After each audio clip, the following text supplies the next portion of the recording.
Hey, welcome back everyone. It is now February 17th of 2021. Now, before we get to the subject today, I just want to say that I hope everyone out there in Texas is doing all right. I know they're going through a lot over there with everything that has happened with power outages and the weather and the temperature overall. So I'm really hoping for the best for everybody that lives over in Texas, and whoever does live in Texas, write a comment below. Let us know how you guys are doing over there. That would be very nice to see. So, looking at everything related to Star Wars, alright, we do know that George, Jon, and Dave are working on this new Star Wars universe. This is Mike Zero. Make sure to subscribe if you're new to the channel for future Star Wars content. Now, one thing about Disney Star Wars is that, yes, we do know that George, Jon, and Dave are doing everything in their power to really bring Star Wars back to its roots, back to the way it used to be before 2012. This is a very important task by Jon and Dave in order to really get the ball rolling again when it comes to this massive franchise. Obviously, over the years, Kathleen Kennedy really was a force of destruction with the sequel trilogy, with the box office results for Solo as another example there. And once again, look at what she's doing with The Acolyte. The Acolyte is the latest and prime example that she is only more in line with her agendas rather than telling a great story with fantastic character development. It seems that she doesn't really like to focus on that all that much.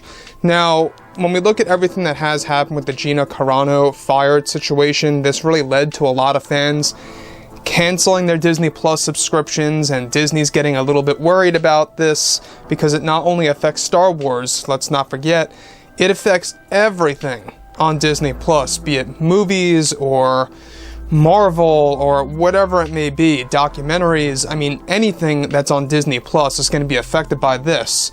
So, with that being said, of course, with The Mandalorian Season 3 now in development, alright, Disney and Lucasfilm are primarily focused on their new projects, such as the Ahsoka series and the Kenobi series, plus more, in order to evolve the Star Wars brand.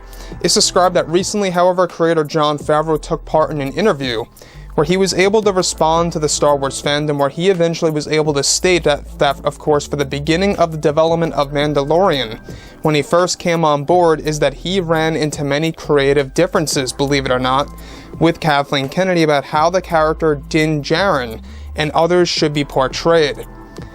Now, Favreau went on to unveil that there were plenty of times where, even for Season 2, when he decided to bring back Luke back in December of 2019, while he was writing the script, that Kathleen Kennedy was against Luke Skywalker returning into The Mandalorian, and that it took a ton of convincing her to get Luke back on board properly. Favreau also reveals that there were times where he questioned if this was the job for him for handling Star Wars, and of course how he was actually getting a little bit worried about the business side of things affecting the overall story. Additionally, completely separate from all of this, it's noted that Lucasfilm and Disney fired actress Gina Carano in secret, and that they did not even inform Gina Carano, and that they were waiting for the perfect day and time to make it go public. Further, the Gina Carano fired situation was also fueled by many Lucasfilm employees and actors expressing their negative opinions about Carano that ended up leading the higher-ups over at Disney to making this decision. It's described that even specific Star Wars actors a part of the movies and TV shows, such as The Mandalorian, expressed their problems of Carano that ultimately led to Disney and Lucasfilm making the final decision to fire her not just from Mando, but also from Rangers of the New Republic and other projects that she was going to be a part of. Now, let me just say one thing right here. We saw the prime example on Twitter the other day of the Lucasfilm employees really being very harsh on Gina Carano. It was actually quite disgusting behavior. And I feel that there has to be a point in time where if you represent a company, where you're a writer or an artist or whatever it may be, more so on the full-blown creative end of things, I just feel that maybe it's best for these creators to stick to themselves and focus on the work rather than expressing these crazy opinions about another individual on social media, because obviously it's only going to add fuel to the fire, right? So when we look at everything of how this led to the Gina Carano firing, it wasn't just because of what she posted on social media.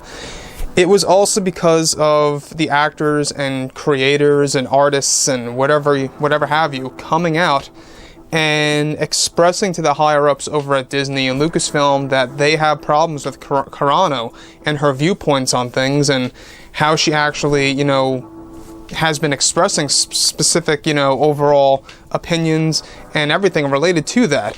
Now, when we look at everything related to Kathleen Kennedy, obviously, she never really was a supporter of Carano. She never really was on board of Favreau deciding to bring in Carano. From the very beginning, you know, Carano had more of a mind of her own, and which is great. That's what a lot of people love about Carano, is that she's not necessarily a puppet per se. You know, she thinks for herself, she has her own opinions, and from what I can see, there is a hypocrisy over at Lucasfilm.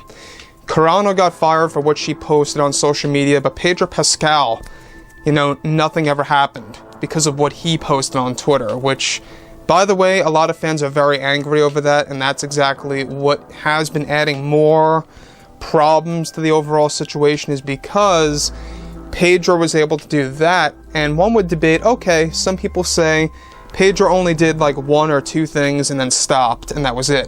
But that doesn't really justify anything. To me, you know, once you do something like that to that extreme, I feel that should be enough to fire somebody if they fired Carano for what she did. You know, everybody has their own opinion or viewpoints on what Carano had expressed on social media. You know, a lot of people would like to call it an analogy or a great comparison from one time period to the next. Obviously, a lot of fans disagree with other fans, and that's exactly why it's creating such a stir right now. So, when we look at everything related to Carano, Lucasfilm, believe it or not, they want to recast her. They are pushing this actual choice, this decision, I should say. Meanwhile, Favreau does not want that to happen. Favreau does not want to recast Cara Dune, because in his mind, Cara Dune is Gina Carano, just as Hayden Christensen is Anakin Skywalker. You just can't recast the character. You can't. You know, it doesn't work. Unless, like I've said before, the character is being done in a way where he is, or she is, far younger or older in design. Then a recast properly works in my book. You know, I've always made a comparison to the Dark Knight trilogy. The one problem I always have with the Dark Knight trilogy is the recast of Rachel. I felt like that it was very inconsistent. They could have done a better job on that. Maybe have gotten a more familiar or similar looking actress, but I digress, guys. You know, like I've said before in the past, you know, drop a comment below. Let me know what you think about all of this in the comments, and if you guys did enjoy the content for today, do make sure to drop a thumbs up on this video to support the channel. I thank you all so very much for the kind support, and I'll catch you guys next time.